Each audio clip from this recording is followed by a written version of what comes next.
Department of Transport and SANTACO in Kwa-Zulu Natal, Gauteng, Mpumalanga and Free State will be launching their festive season road safety campaigns, targeting all long-distance taxis to ensure commuter safety during the festive season's holidays. Their aim is to promote and prioritize safe driver behavior. Interprovincial roadblocks will be held with other provinces to promote COVID-19 vaccinations.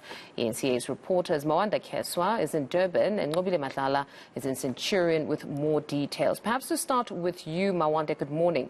Now, KZN has been the site of many fatal road accidents of late. Has the department somehow shared how extensive they want this particular festive season campaign to be? Good morning. You're definitely right there. And the good thing is that I actually do have the Chief Director for the Department of Transport in KZN to answer that question. Baba Sifundisa Lunga, we thank you for your time. In terms of this festive road safety campaign that is being launched in conjunction with SANTACO, how far and wide is it going to spread into the province? What are some of the stats that you can give us that have been derived from today's operation? And then moving forward, how do you gauge the effectiveness of such campaigns? Okay. No, thank you very much and good morning. We are launching this relationship and this with SANTACO. In making sure that we reduce the road fatalities, especially in public transport vehicles within the taxi industry. And what we will be doing, like today, we're having this operation here, and in all other areas, there are similar operations. In the South Coast, on the N2, we have the similar operation. On the North Coast, on the N2, moving to Richards Bay, we're having a similar operation. This is going to be running for 365 days, but we have intensified it for the festive season. For today, we have stopped more than 500 vehicles. Out of those 500 vehicles, we have impounded in the last 30 minutes about 20 vehicles that are operating without operating licenses, and the majority are coming from Gauteng. So we're trying, as the department, together with SANTACO, to stop these legal operations because they also contribute to the high level of conflict and taxi violence within the taxi industry. But we're also focusing on the roadworthiness of vehicles and the fitness of drivers. Out of the 500 that we have stopped, there is about 50 with defects that have been charged for various offenses, but also we have partnered with SAPS to look at all the other criminalities in terms of the illegal firearms, illegal substances, because in the main, we have identified that public transport is being used to then transport these illegal substances. So we're trying to close that gap. Interestingly, you mentioned that, and I did see that we've got RTI that is focusing more on roadworthiness of vehicles, and SAPS, as you say, focusing on criminality. We've seen that during the festive season, the number of crimes vastly increases. In terms of SAPS, are they part and parcel of all the operations in the various spots that you've mentioned, such as the N2 South, North, the N3 as well?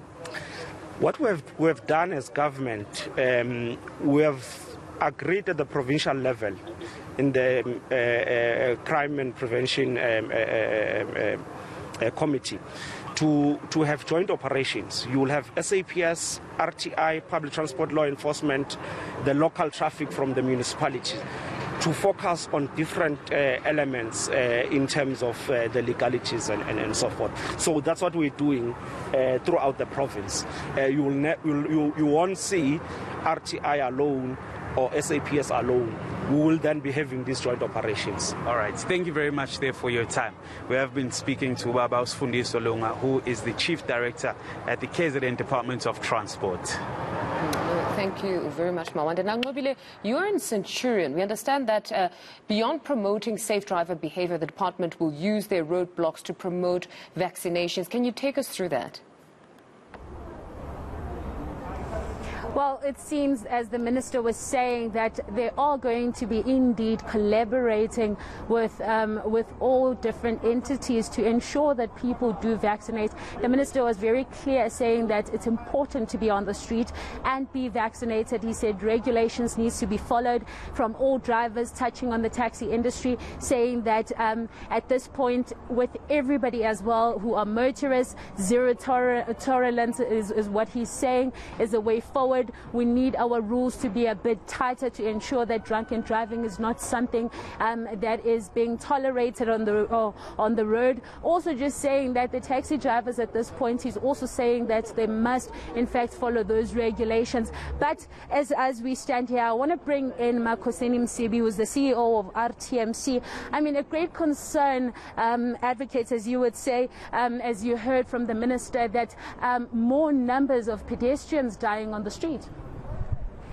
Well, the issue of the pedestrians is quite a worrisome issue for us in relation to the fact that if you compare the figures and the studies that we have made, more pedestrians are beginning to die, followed by a number of drunken driving drivers.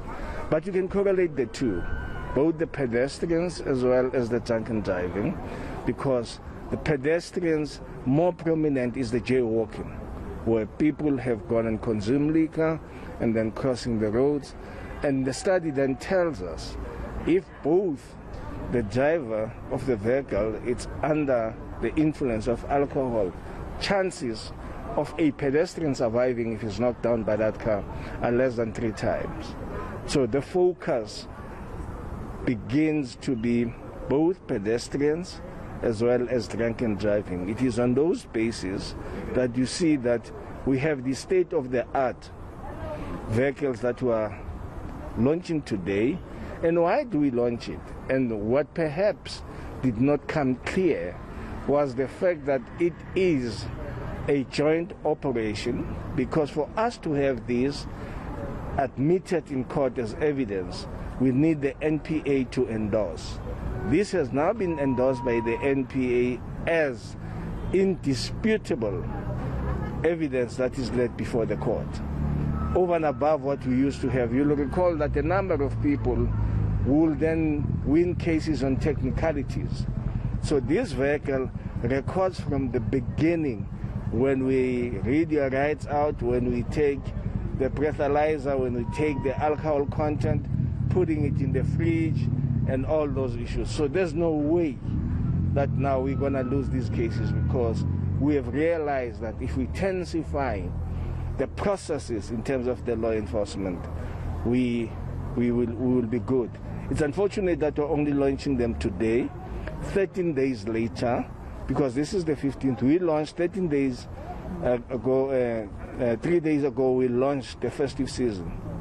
And on the day of the launch of the festive season, on the 13th, we already had 365 arrests for drunken driving. Now the 365, somebody might say 365 days is a year. So if in 13 days you have 365 people that have been arrested for drunken driving, so we're in for a high jump this time. Thank you very much.